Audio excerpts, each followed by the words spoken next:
Iran Israel ಘೋರ ಯುದ್ಧ 6ನೇ ದಿನಕ್ಕೆ ಕಾಲಿಟ್ಟಿದೆ. ಶ್ರೀಲಂಕಾದ ಕರಾವಳಿಯಲ್ಲಿ ಇರಾನ್ನ ಐರಿಸ್ ಸೇನಾ ಯುದ್ಧ ನೌಕೆಯನ್ನು ಅಮೆರಿಕ ಉಡೀಸ್ ಮಾಡಿದೆ. ವಿಶಾಖಪಟ್ಟಣಂನಲ್ಲಿ ಸೇನಾ ಕವಾಯತು ಮುಗಿಸಿ ಹೋಗ್ತಾ ಇದ್ದ ಇರಾನ್ ನೌಕೆಯನ್ನು ಅಮೆರಿಕ ಉಡೀಸ್ ಮಾಡಿದೆ. 90ಕ್ಕೂ ಅಧಿಕ ಮಂದಿ ಸಾವನ್ನಪ್ಪಿದ್ದಾರೆ. ಇನ್ನೊಂದು ಕಡೆ ಇರಾನ್ ಅಧ್ಯಕ್ಷ ಮಸೂದ್ ಯುದ್ಧ ನಿಲ್ಲಿಸೋ ಬಗ್ಗೆ ಮಾತನಾಡಿದ್ದಾರೆ. ಇರಾನ್ ನಮ್ಮ ಭಾಗದ ಎಲ್ಲಾ ದೇಶಗಳಿಗೆ ಗೌರವ ಕೊಡ್ತಾ ಇದೆ. ಅದನ್ನೆಲ್ಲ ಇಸ್ರೇಲ್ ಹಾಗೂ ಅಮೆರಿಕ ಅರ್ಥ ಮಾಡಿಕೊಳ್ಬೇಕು. ಎಲ್ಲರೂ ಒಗ್ಗಟ್ಟಾಗಿ ಶಾಂತಿ ಕಾಪಾಡುವ ಕೆಲಸ ಮಾಡಬೇಕು ಅಂತ ಹೇಳಿದ್ದಾರೆ. ತೈಲ ಸಾಗಾಟದಲ್ಲಿ ಪ್ರಮುಖ ಪಾತ್ರ ವಹಿಸುವ ಹಾರ್ಮುಜ್ ಜಲಸಂಧಿಯನ್ನು ಇರಾನ್ ಬಂದ್ ಮಾಡಿದ್ದು ಕಚ್ಚಾ ತೈಲ ಪೂರೈಕೆ ಮೇಲೆ ದೊಡ್ಡ ಹೊಡೆತ ಬಿದ್ದಿದೆ. ಭಾರತಕ್ಕೆ ತೈಲ ತರ್ತಾ ಇದ್ದ ಕೆಲ ಹಡಗುಗಳನ್ನು ತಡೆದು ನಿಲ್ಲಿಸಲಾಗಿದೆ. ಆದರೆ ಭಾರತಕ್ಕೆ ಕಚ್ಚಾ ತೈಲ ಪೂರೈಕೆಯಲ್ಲಿ ಸಮಸ್ಯೆ ಆದರೆ ನಾವಿದ್ದೀವಿ ಅಂತ ರಷ್ಯಾ ಭರವಸೆ ಕೊಟ್ಟಿದೆ. ಇರಾನ್ ಇಸ್ರೇಲ್ ಯುದ್ಧದಿಂದ ದುಬೈನಲ್ಲಿ ಸಿಲುಕಿರುವಂತಹ ಕನ್ನಡಿಗರು ತಾಯ್ನಾಡಿಗೆ ವಾಪಸ್ಸಾಗಿದ್ದಾರೆ. ನಿನ್ನೆ ಸಂಜೆ ದುಬೈನಿಂದ 3ನೇ ವಿಮಾನ ಬಂದಿದೆ. ಸುಮಾರು 246 ಮಂದಿ ಕನ್ನಡಿಗರು ಬೆಂಗಳೂರಿಗೆ ಆಗಮಿಸಿದ್ದಾರೆ. ಏರ್ಪೋರ್ಟ್ಗೆ ಬರ್ತಾ ಇದ್ದಂಗೆ ಕನ್ನಡಿಗರು ನಿಟ್ಟುಸಿರು ಬಿಟ್ಟಿದ್ದಾರೆ. ಇನ್ನು ದುಬೈನಲ್ಲಿ ಸಿಲುಕಿದ್ದ ಬಳ್ಳಾರಿ ಹಾಗೂ ದಾವಣಗೆರೆಯ 50 ಜನರು ಇಂದು ತಾಯ್ನಾಡಿಗೆ ವಾಪಸ್ಸಾಗಲಿದ್ದಾರೆ. ರಾತ್ರಿ 9:40ಕ್ಕೆ ಶಾರ್ಜಾದಿಂದ ವಿಮಾನದಲ್ಲಿ 50 ಕನ್ನಡಿಗರು ಬರಲಿದ್ದಾರೆ. ದುಬೈನಿಂದ ಶಾರ್ಜಾ ಏರ್ಪೋರ್ಟ್ಗೆ ಬಸ್ ಮೂಲಕ ಪ್ರಯಾಣ ಬೆಳೆಸಿ ಅಲ್ಲಿಂದ ಕೊಚ್ಚಿ ಮೂಲಕ ರಾಜ್ಯಕ್ಕೆ ಬರಲಿದ್ದಾರೆ. ಇವತ್ತು ಸಿಎಂ ಸಿದ್ದರಾಮಯ್ಯ ನೇತೃತ್ವದಲ್ಲಿ ಮಹತ್ವದ ಸಚಿವ ಸಂಪುಟ ಸಭೆ ನಡೆಯಲಿದೆ. ಉದ್ಯೋಗದಲ್ಲಿ ನೇರ ನೇಮಕಾತಿಯಲ್ಲಿ ಒಳ ಮೀಸಲಾತಿ ಅಳವಡಿಸುವ ವಿಚಾರದ ಬಗ್ಗೆ ಸಚಿವ ಸಂಪುಟ ಸಭೆಯಲ್ಲಿ ಮಹತ್ವದ ಚರ್ಚೆಯನ್ನು ನಡೆಸಲಾಗುತ್ತೆ. ಇದರ ಮಧ್ಯೆ ಗೃಹ ಸಚಿವ ಪರಮೇಶ್ವರ್ ಜೊತೆಗೆ ದಲಿತ ಎಡಗೈ ಸಮುದಾಯದ ನಾಯಕರು ಚರ್ಚೆಯನ್ನು ಮಾಡಿದ್ದಾರೆ.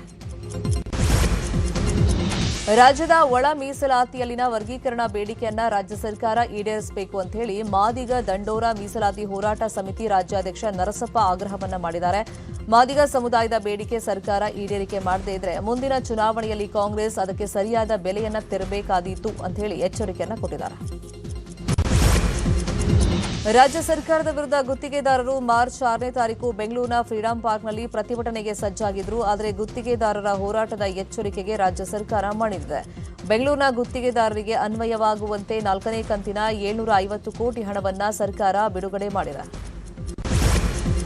ಈ ಬಾರಿಯ ಬಜೆಟ್ನಲ್ಲಿ ವಾಟರ್ ಮೆನ್ಗಳಿಗೆ ನೇರ ಪಾವತಿ ಖಾಯಂ ನೇಮಕಾತಿಗೆ ಘೋಷಣೆ ಮಾಡದೇ ಇದ್ರೆ ಮುಷ್ಕರವನ್ನ ಮಾಡುವುದಾಗಿ ನೀರು ಸರಬರಾಜು ನೌಕರರ ಸಂಘ ಸರ್ಕಾರಕ್ಕೆ ಎಚ್ಚರಿಕೆಯನ್ನ ಕೊಟ್ಟಿದೆ.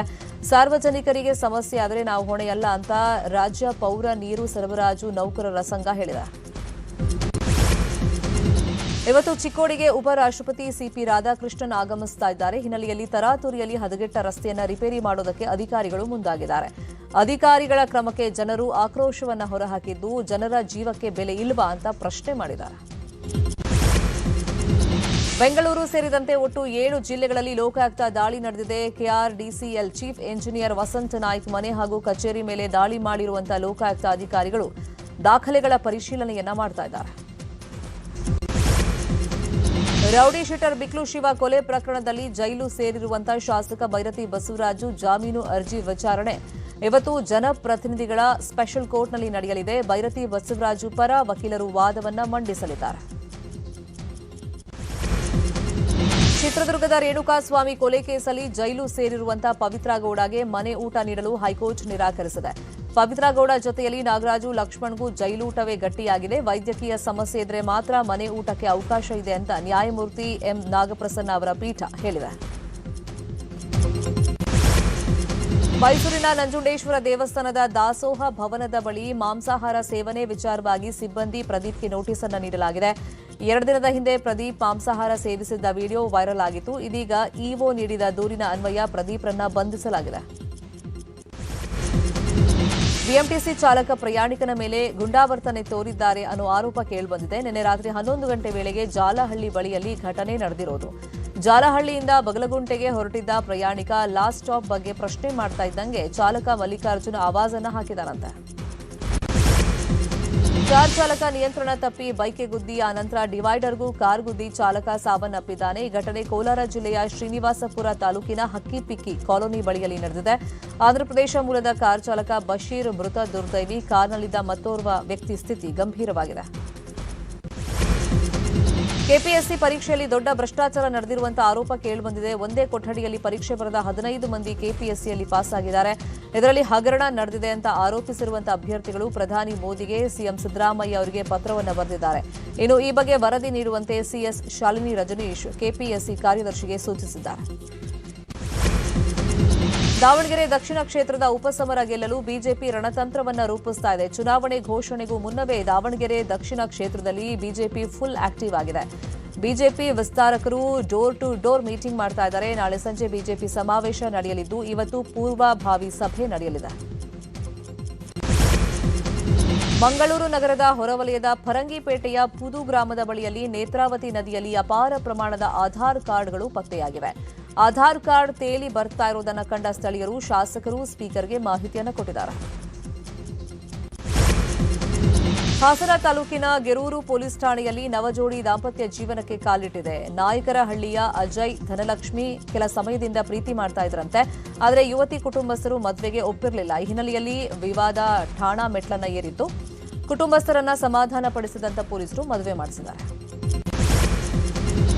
ಹೋಳಿ ಹಬ್ಬ ಆಚರಣೆ ವೇಳೆ ಕ್ಷುಲ್ಲಕ ಕಾರಣಕ್ಕೆ ಮಾರಾಮಾರಿ ನಡೆದಿರುವಂತಹ ಘಟನೆ ಆನೇಕಲ್ನ ಕೊಪ್ಪ ಬಳಿಯ ನಿರ್ಮಾಣ ಹಂತದ ಕಟ್ಟಡದ ಬಳಿ ನಡೆದಿದೆ. ಡಿಎಸ್ ಮ್ಯಾಕ್ಸ್ ಸೆಕ್ಯೂರಿಟಿ ಗಾರ್ಡ್ ಕೂಲಿ ಕಾರ್ಮಿಕರ ಮೇಲೆ ಹಲ್ಲೆ ಮಾಡಿದ್ದಾರೆ. ಗಂಭೀರವಾಗಿ ಗಾಯಗೊಂಡ ಅನಿಲ್ ಆಸ್ಪತ್ರೆಗೆ ದಾಖಲಾಗಿದ್ದಾರೆ.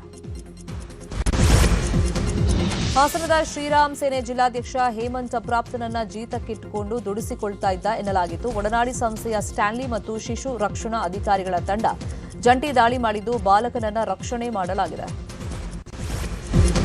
ಬೆಂಗಳೂರಿನ ಜಯನಗರದ 3ನೇ ಬ್ಲಾಕ್ನಲ್ಲಿರುವಂತಹ ಖಾಸಗಿ ಬ್ಯಾಂಕ್ನಲ್ಲಿ ಮುದ್ರಾ ಲೋನ್ ಪಡೆದು ಗ್ಯಾಂಗ್ ಒಂದು ವಂಚಿಸಿದೆ. ಸಂಶಯಾಸ್ಪದ ದಾಖಲೆಗಳನ್ನು ಸಲ್ಲಿಸಿ ಉದ್ಯಮ ಮಾಡುವಂತಹ ಹೆಸರಲ್ಲಿ ಹಲವು ಮಂದಿ ಸುಮಾರು 60 ರಿಂದ 70 ಲಕ್ಷ ಲೋನ್ ಅನ್ನು ಪಡೆದಿದ್ದಾರೆ. ಕೇಂದ್ರ ಕಚೇರಿಯಲ್ಲಿ ಇಂಟರ್ನಲ್ ಆಡಿಟಿಂಗ್ ಮತ್ತು ಮುದ್ರಾ ಲೋನ್ಗಳ ಬಗ್ಗೆ ಪರಿಶೀಲನೆ ಮಾಡುವಾಗ ಘಟನೆ ಬೆಳಕಿಗೆ ಬಂದಿದೆ.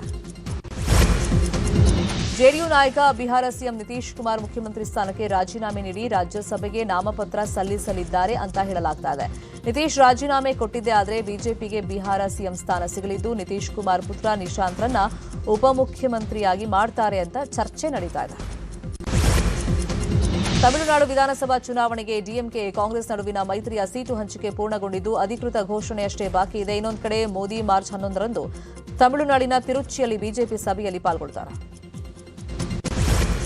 ಇವತ್ತು ಭಾರತ ಮತ್ತು ಇಂಗ್ಲೆಂಡ್ ನಡುವಿನ 2026 ಟಿ20 ವಿಶ್ವಕಪ್ ಸೆಮಿಫೈನಲ್ ಮುಂಬೈನ ವಾಂಖೆಡೆ ಕ್ರೀಡಾಂಗಣದಲ್ಲಿ ನಡೆಯಲಿದೆ. ಇವತ್ತು ಟಿ20 ವಿಶ್ವಕಪ್ನ ಸೆಮಿಫೈನಲ್ ಪಂದ್ಯಕ್ಕಾಗಿ ಟೀಂ ಇಂಡಿಯಾ ಭರ್ಜರಿ ಸಿದ್ಧತೆಯನ್ನು ಮಾಡಿಕೊಂಡಿದೆ. ಈ ನಿರ್ಣಾಯಕ ಪಂದ್ಯದಲ್ಲಿ ಗೆಲ್ಲುವ ವಿಶ್ವಾಸ ಇದೆ. ಕ್ರಿಕೆಟ್ ದಿಗ್ಗಜ ಸಚಿನ್ ತೆಂಡೂಲ್ಕರ್ ಮಗನ ಮದುವೆ ಸಂಭ್ರಮದಲ್ಲಿದ್ದಾರೆ. ಇವತ್ತು ಮುಂಬೈನಲ್ಲಿ ಅರ್ಜುನ್ ತೆಂಡೂಲ್ಕರ್ ಜೊತೆ ಸಾನಿಯಾ ಚಾಂದೋಕ್ ಸಪ್ತಪದಿ ತುಳಿಯಲಿದ್ದಾರೆ. ಹಳದಿ ಶಾಸ್ತ್ರ, ಪೂಜಾ ಶಾಸ್ತ್ರಗಳು, ಮೆಹಂದಿ ಮತ್ತು ಸಂಗೀತ ಸಮಾರಂಭದಲ್ಲಿ ಎರಡೂ ಕುಟುಂಬದವರು ಪಾಲ್ಗೊಂಡಿದ್ದರು. ಫೆಬ್ರವರಿ 26ನೇ ತಾರೀಕು ರಾಜಸ್ಥಾನದ ಉದಯ್ಪುರ್ನಲ್ಲಿ ದಾಂಪತ್ಯ ಜೀವನಕ್ಕೆ ಕಾಲಿಟ್ಟ ರಶ್ಮಿಕಾ ಹಾಗೂ ವಿಜಯ್ ದೇವರಕೊಂಡ ಇದೀಗ ಹೈದರಾಬಾದ್ನಲ್ಲಿ ಆರತಕ್ಷತೆಯನ್ನು ಮಾಡಿಕೊಂಡಿದ್ದಾರೆ. ಆರತಕ್ಷತೆ ಕಾರ್ಯಕ್ರಮದಲ್ಲಿ ಡಿಸಿಎಂ ಡಿಕೆ ಶಿವಕುಮಾರ್ ಸೇರಿದಂತೆ ತೆಲುಗು ನಟ ನಟಿಯರು ಗಣ್ಯರು ಭಾಗಿಯಾಗಿ ಶುಭ ಹಾರೈಸಿದರು.